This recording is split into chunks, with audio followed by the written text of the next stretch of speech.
All right, here are the care instructions for the lithops that we sell here at Famous in Oregon. One fun fact about lithops is that even if it's a singular plant, it is still called lithops. There's no singular for lithops, so it's always lithops, which is kind of fun.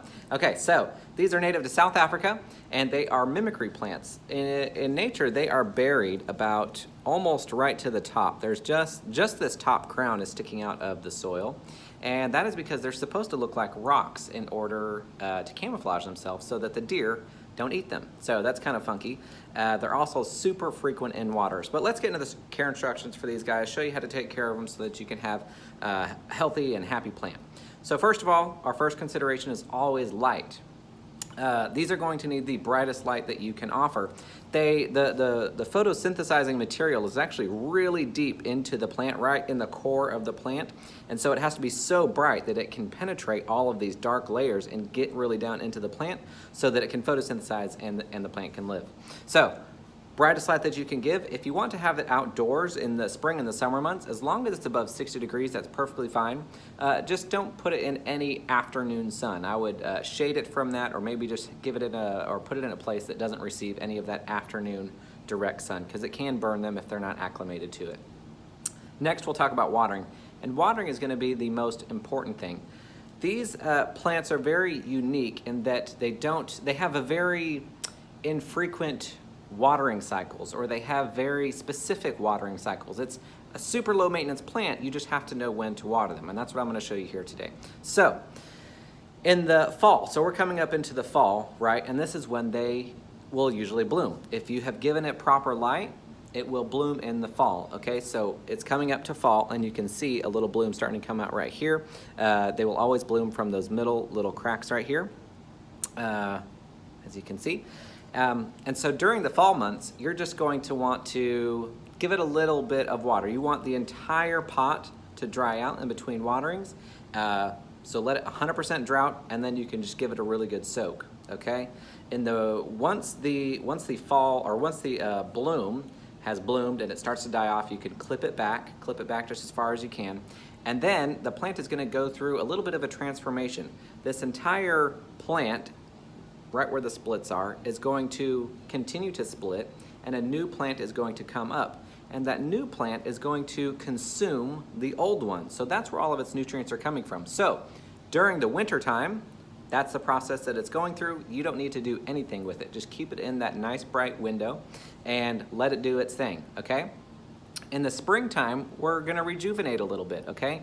We can start to water them a little bit more, but still making sure that all of the substrate is completely 100% dry in between watering, okay?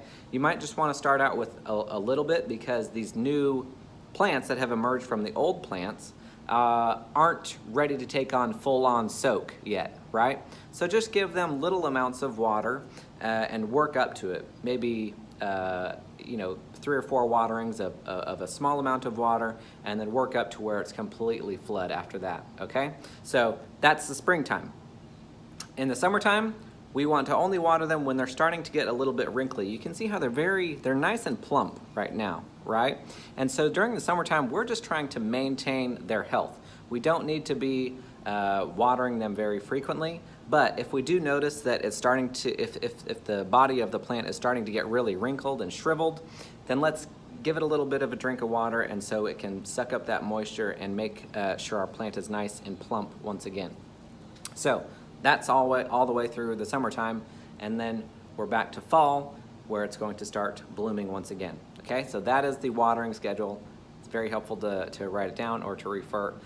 There are several plants or several lithops that require a little bit different watering, but if I ever sell those here, I will let you know. But for all of the lithops that we have sold here so far, and that we will continue to sell, that is the proper way to water them. Okay, so next let's talk about substrate. Okay. It's really easy because you are watering. The watering is based on the life cycle of the plant. You know, when it's blooming or not blooming and whatnot. With the different stages, it does help if you plant them in their own separate, because each different plant could possibly be at different cycles, and since they're all in the same pot, watering them could be a little bit difficult. So to make it easy on yourself, I do suggest, to giving you the best shot at it, to replant them.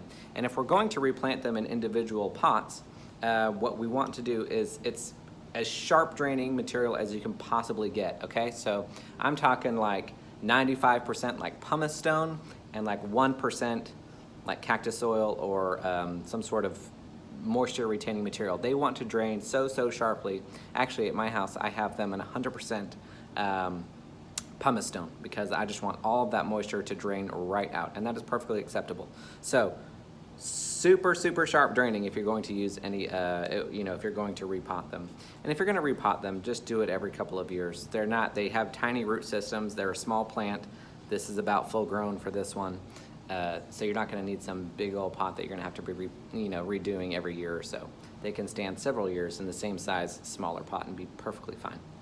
If you're going to fertilize, just do it during the like the spring and summer months, and do it on an extremely diluted version of like a cactus / succulent fertilizer, okay? But dilute it even further than what the package recommends.